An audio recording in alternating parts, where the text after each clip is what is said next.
मित्रांनो, पुन्हा स्वागत आहे माझ्या नवीन ब्लॉगमध्ये। कालच्या ब्लॉगमध्ये आपण बघितले वर्धा ते शेगाव प्रवास। आपण थांबलो आहोत श्री संत गजानन महाराज संस्थानाच्या आनंद विहार या भक्त निवासामध्ये। कालच्या ब्लॉगमध्ये मी येथे थांबण्यासाठी केलेल्या रूमचे दृश्य आपल्याला दाखवले होते। रूमवर फ्रेश होऊन आम्ही आता दुपारचा चहा घेण्यासाठी प्रसादालयात गेलो। तेथील आवळा शरबताचा आस्वाद घेतला। तसेच चहा कॉफी येथे आपल्याला मिळतेच। चहा घेऊन आता आपण जाणार आहोत आनंद विहारपासून 4 किलोमीटर अंतरावर असलेल्या सिद्धपीठ या मंदिराला भेट देण्यासाठी। हे मंदिर महालक्ष्मीचे मंदिर आहे व हे आत्ताच 2-3 वर्षापूर्वीपासून इथे बनवण्यात आलेले आहे। याचे मुख्य प्रवेशद्वार आता आपण बघत आहात। खूपच सुंदर असे डेकोरेशन या गेटवर केलेले आहे। आतमध्ये गेल्यानंतरही आपल्याला भव्य असा परिसर दिसतो। आतमध्ये गेल्यावर आपल्याला उजव्या बाजूला सुंदर असे नक्षीकाम केलेले दिसते। गर्दीच्या वेळी येथूनच भाविकांना सोडण्यात येते। समोर वृद्धांना बसण्यासाठी केलेली व्यवस्था आपण बघत आहात। डाव्या बाजूला मुलांना खेळण्यासाठी खेळणी लावण्यात आलेली आहेत।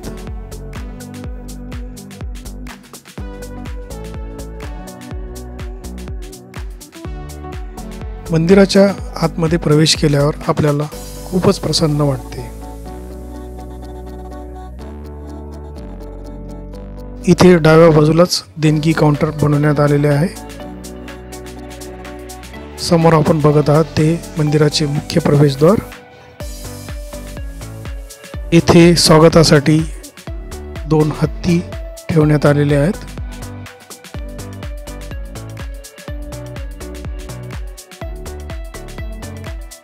आतमध्ये गेल्यावर आपल्याला मुख्य मंदिर दिसते। तिथे केलेली सजावट आपण आता बघत आहात।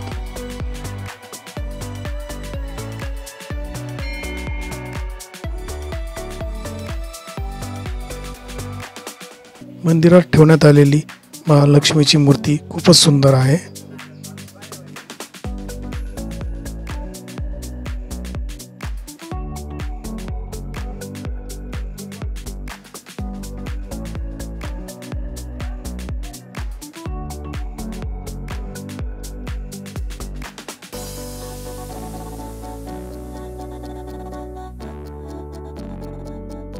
मंदिराला प्रदक्षिणा करताना आपल्याला समोर गेल्यावर तळमजल्याकडे जावे लागते।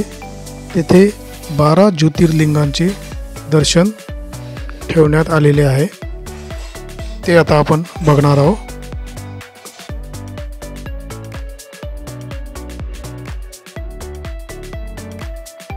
या जागेला शिवतीर्थ असे नाव देण्यात आलेले आहे।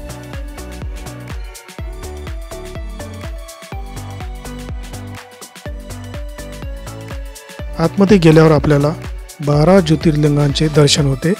ते आपण आता बघत आहात।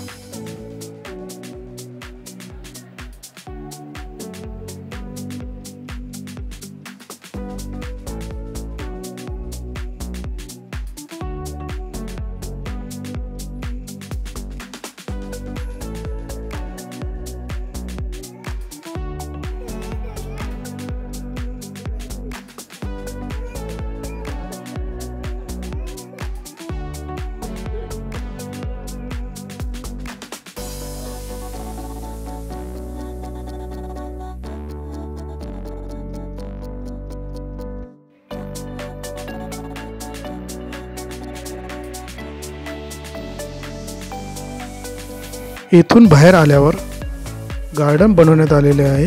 तेथे श्री गजानन महाराजांची मूर्ती स्थापित करण्यात आलेली आहे। ती आता आपण बघत आहात। तसेच बाजूला शिवाजी महाराजांचा पुतळा ठेवण्यात आलेला आहे। तेथे सुद्धा फवारा वगैरे लावण्यात आलेला आहे।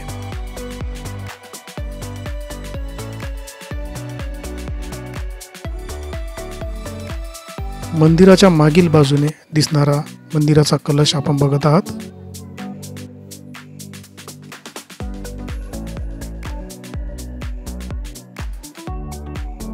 ते फोटो काढण्यासाठी आमचा ग्रुप तयारच होता, तर आम्ही सुद्धा फोटो काढले व सेल्फी घेतल्या.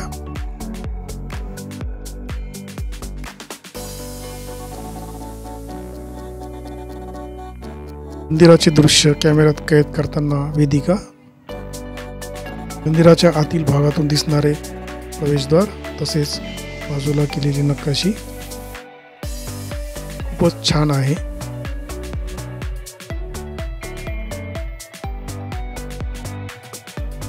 शेगाव दर्शनासाठी आम्ही नेहमीच येत असतो, परंतु या मंदिरात जाण्याचा योग आजच आला होता, त्यामुळे येथील दर्शन आम्ही घेतले. येथे थोडा वेळ थांबून आता आपण निघणार आहोत श्री गजानन महाराज यांच्या दर्शनासाठी. हा आहे शेगावचा मुख्य रस्ता जो मंदिराकडे जातो.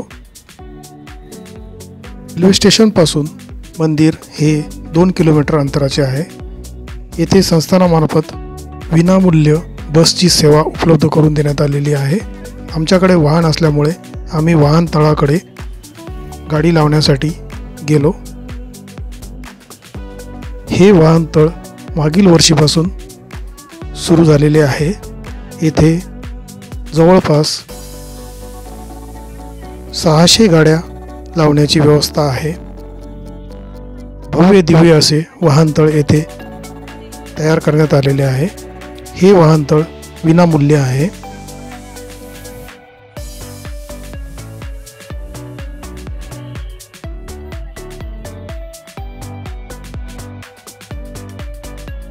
वाहनतळापासूनच मंदिराकडे जाण्याचा रस्ता आहे, जो भक्त निवास 5 पासून मंदिराकडे जातो. मागील महिन्यापर्यंत या समोरच्या गेटमधून आपल्याला मंदिराकडे जाण्याची व्यवस्था होती, परंतु आता हा अंडरपास तयार करण्यात आलेला आहे. येथूनच आता सर्व भक्तांना जाण्याची व्यवस्था करण्यात आलेली आहे. जर वयोवृद्ध व्यक्ती असेल तर त्यांना मोठ्या गेटमधून समोरच्या गेटमध्ये डायरेक्ट एंट्री मिळते, तशी तुम्ही विनंती करू शकता.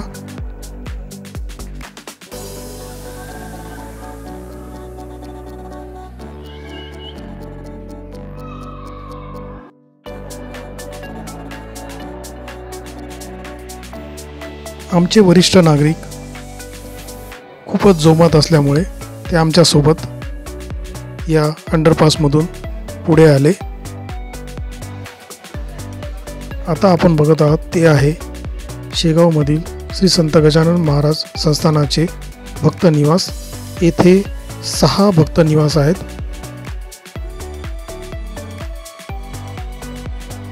भक्त निवास 5 मध्ये रूम नोंदणी कार्यालय आहे.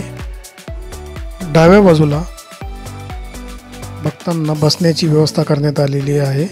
तसेच उजव्या बाजूला रेल्वे स्टेशनपासून किंवा आनंद विहार आनंद विसाव्यापासून येणाऱ्या बसेस थांबण्याची व्यवस्था करण्यात आलेली आहे. भक्त निवासातून आपण सरळ मुख्य रस्त्यावर येतो.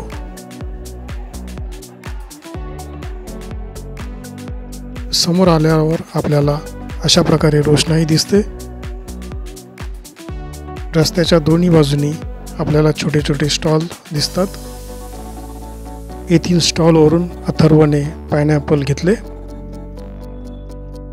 समोर आपण बघत आहात संध्याकाळची वेळ असली तरी भाविकांची गर्दी.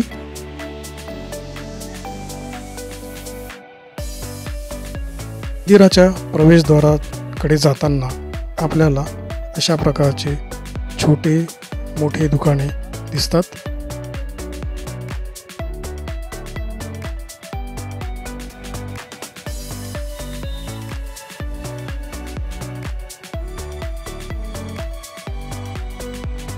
समोर आपण बघत आहात ते आहे मंदिराचे प्रवेशद्वार. येथून आपल्याला आतमध्ये जायचे आहे.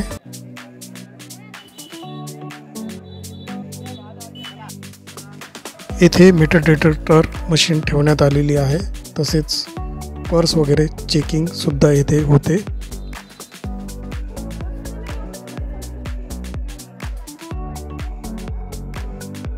आतमध्ये आल्यावर आपल्याला उजव्या बाजूला एक बोर्ड दिसतो, त्यावर लिहिलेले आहेत की दर्शनासाठी किती वेळ लागणार आहे।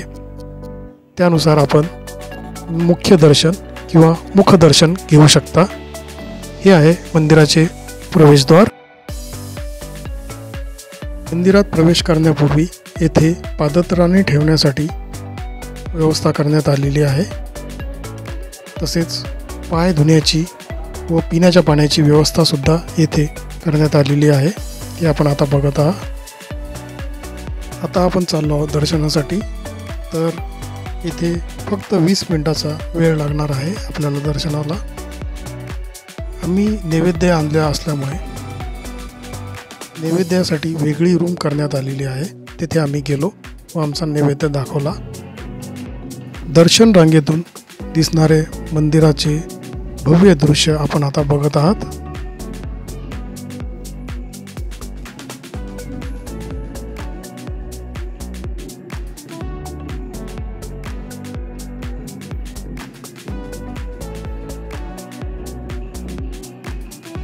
आज तुळशी विवाह असल्यामुळे येथे हळदी कुंकाचा कार्यक्रम सुद्धा ठेवण्यात आला होता, तो सुरू आहे, ते आता आपण बघत आहात।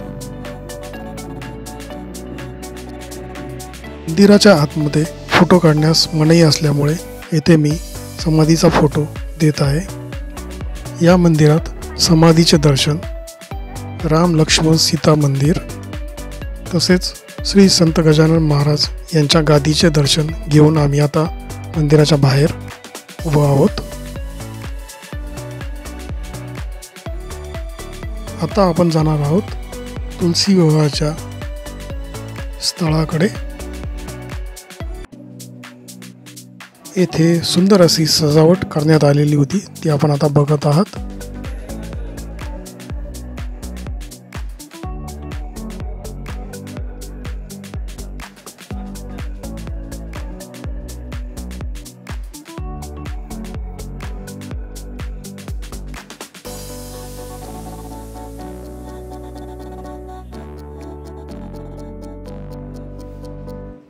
बाजूलाच आपल्याला संस्थानाला मिळणारी प्रतिदिन देणगी तसेच संस्थानामार्फत केले जाणारे कार्य याची सविस्तर माहिती पाहावयास मिळते। मंदिरात येणाऱ्या भाविकांसाठी सकाळी 9 ते सायंकाळी 9 पर्यंत मोफत महाप्रसाद वितरण केले जाते। दर्शन घेऊन आता आपण बाहेर निघणार आहोत। वारकरी पंथांसाठी राहण्याची व्यवस्था मुस्कटी भक्त निवास संकुल येथे मंदिराच्या मागील बाजूस करण्यात आलेली आहे।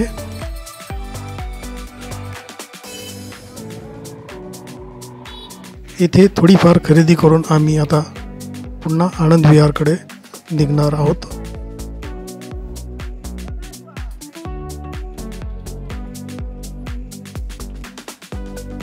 सायंकाळचे जेवण आम्ही आनंद विहार येथील प्रसादालयात केले होते। तर मित्रांनो, आजच्या ब्लॉगमध्ये एवढेच। पुन्हा भेटू उद्याच्या ब्लॉगमध्ये। व्हिडिओ आवडला असेल तर नक्कीच लाईक, शेअर, सबस्क्राईब करा। धन्यवाद।